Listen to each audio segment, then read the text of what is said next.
this is what I would like to see happen, and what I'm asking for is not unreasonable. She want her sister to come once a month to relieve her. And homegirl was Yeah. like, it was gonna put her so out of the way to come and see about their own mother.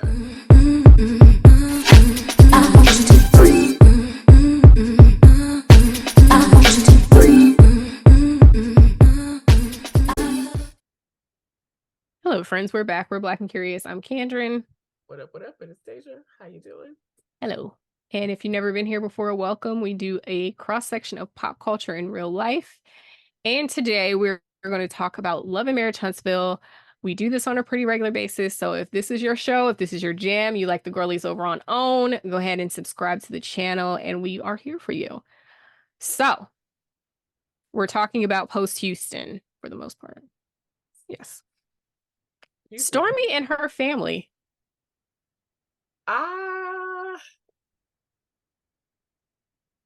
So let me start it off with a light note. So Stormi and her family apparently had Friday fish fries to kind of like bring everybody together. My family has Sunday dinners. This is very familiar to me. So they had weekly fish fries. And as they started to, I guess, fall out or things started to change within the family, they stopped having the fish fries. Right. And so Stormi's like, let's have a fish fry. Stormi ain't never fried no fish. Right. So how you throwing the fish fry, girl? Who cooking the food? So she literally got out there and was like, I don't really know what I'm doing. So I think when she started inviting people, she thought Courtney was coming and he was like, nah, I don't want no parts of that.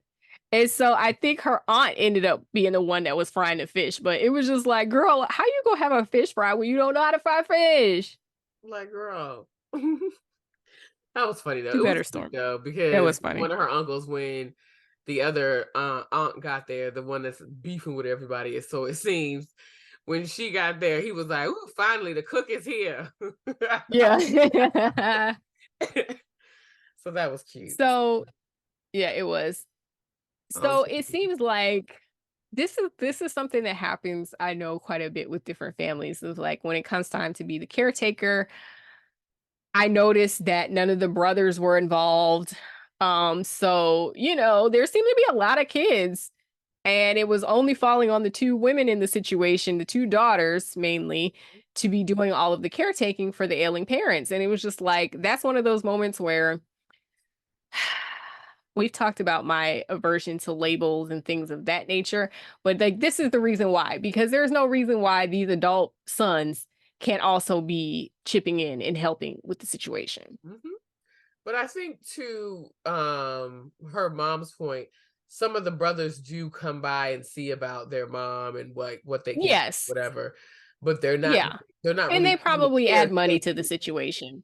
Right. They're not doing caretaking like the day-to-day stuff as she is. And she wanted for her sister to just show up at all. Sister seems to just pop in for like the family holidays, maybe a family function, and then that's it. She don't come around at all outside of that. Yeah. And our sister made a good point of like, it seems like Stormi's mom is maybe not working, or like this is her full-time role is as a caretaker. And I think it seemed like she did more of the caretaking with Stormi's grandfather too. So like now her grandmother is older and ailing, I guess. So she's also doing the caretaking for a second time around. And I know that can build resentment within families, and it does tear siblings apart pretty, you know, with some regularity, I think. But I would say on the part of not Storm, like I side with Stormi's mom in the fact that even though in the last family melee, Stormi's mom was the most problematic, so it would seem like in this instance, she's like, look, this is what I would like to see happen, and what I'm asking for is not unreasonable. She want her sister to come once a month to relieve her. And homegirl was like, it was going to put her so out of the way to come and see about their own mother one weekend. Yeah. And I think like her sister, from what I could tell, it was kind of like, I can't commit to a certain weekend because my husband's schedule changes quite a bit. And like, if I'm off, then I want to be off and us enjoying ourselves. So maybe she also works on the weekends.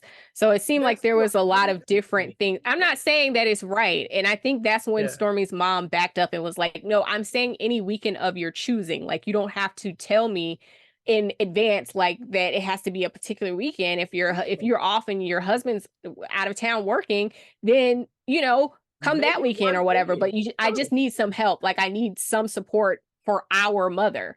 And I don't think that's too much to ask. I'm just saying I No. felt like there was a little bit more to it. And like, I think the sister, I take her point that, hey, I have a lot of more moving pieces in my life, but you can't just like leave your sister to do all the work. Like, that's not No, fair. it's not fair at all. And just to be so stank about it, like, Yeah. understandably so. In the last environment, it was Stormy's mom that was really stank. But like, how Yeah. it seems like it's been weeks, if not months, since that last melee. Like, you still Mm, holding on to something that already happened. Either y'all gonna have a yeah. relationship or you're not. And if you're not, then that's cool. But this is about your mother. This ain't about you and her. So it just seems Yeah. I like totally agree. mom is being, like put into the coals because the sister wants to stick it to Stormy's mom, and it's just like, come on, that's not fair to your mom, Yeah. Agreed. All right. So let's move on. Let's talk about Mel and Martell's meetup. girl.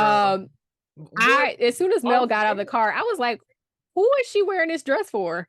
That's too, but off rip, I'm so tired of Mel and these bad wigs. You driving a hundred Oh my God. dollar plus vehicle, I it is literally giving wrote, wig. I also literally wrote Mel's wig line. In the front, I was just like, that looks awful. Like, if Awful. you're doing it yourself, okay, girl, I understand, whatever. But at the same token, you driving $100,000 plus vehicle.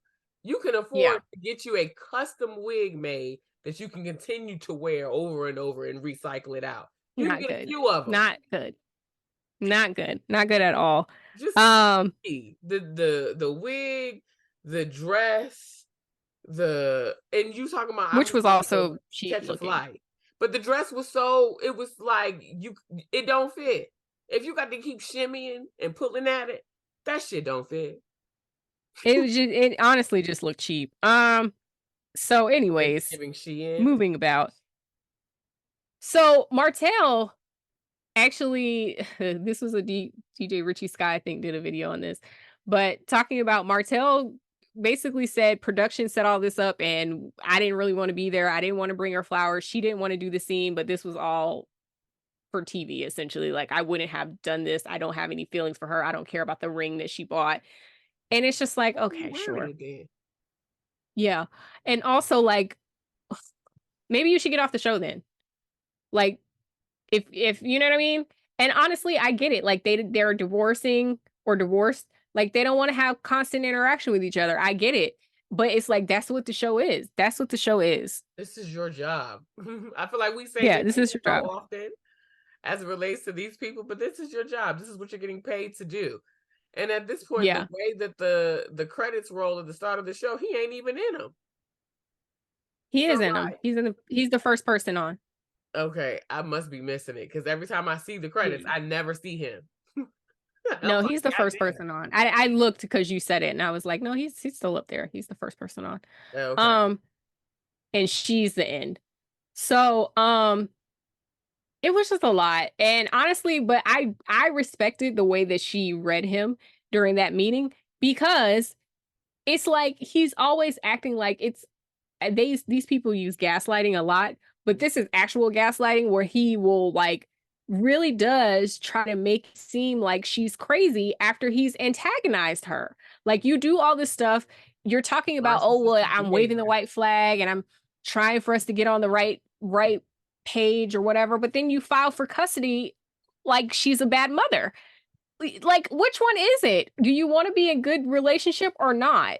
And that's why she was like, this is bullshit because everything you're doing in the background, i.e., bringing up all that stuff in Houston about the cheating or whatever. Watch that episode next if you haven't already seen it. But BS. all of this stuff you keep bringing up and dragging up, like, you're saying your actions are saying the opposite. So which one is it? she basically was just like, I don't trust you, I don't believe you. So like, no, we cannot be in a good place. We're not in a good place. We're not going to get to a good place because you don't know how to act. I don't think that she would even trust him to try to like set amends. When they started to kind of, so to speak, get on a good foot, they went to Destin, Florida, but he quickly blew that apart. Mm-hmm. I think Exactly. I think he has to be his way, and she said that much. She said as much. It has to be his way, or he's gonna find a way to like fuck it up. absolutely. He is very. He doesn't have patience for women expressing themselves or getting what they need. It's like the man should always be the ruler and the leader. And it's like, girl, I'm not like Melody's stance is like, I'm not married to you anymore, so I don't have to live like that anymore. And you don't get to say one thing and do another. I don't have to interact with you outside of the children, and that's where we're going to keep it. Period. So, anyways, for without directly asking for it, sweetie. This is what happened. Yeah. And I don't remember if it was him when he was in Houston, but he was just kind of like, well, I didn't know it was going to happen, you know? And it's just like, well, how not? Like, you cheated on the lady and then you had a baby on her. Like, what did you think was going to happen? That part. What did you think was going to happen? He said something. So, like, anyways. if I had known that all of this would have happened this way, I wouldn't have did it. But like, it's again, if I had done it, like. That's crazy. You sound crazy. Like, cheating. So, anyways. Cheating regardless. Yeah, well, yes. Anyways, if you're watching Love and Marriage Pencil, jump down in the comments. Let us know what you think about Stormi's family, about Mel Martell, and we will talk to you next time. Like, comment, subscribe, and yeah, catch us back here next time. Bye, friends. Bye.